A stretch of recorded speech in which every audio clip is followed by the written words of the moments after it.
یه جمعه دیگه، هوای عالی، دشت آذو. سلام.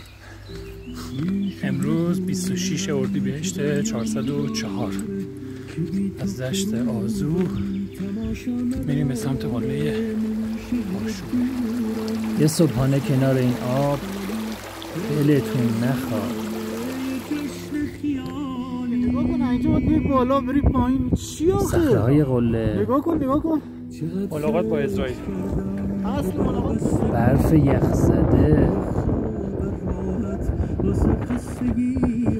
و یه پیمایش زیر این ابرها.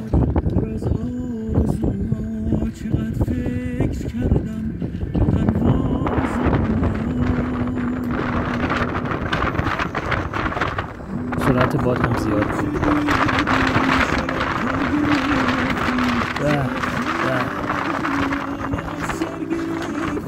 ای جانم بنازم.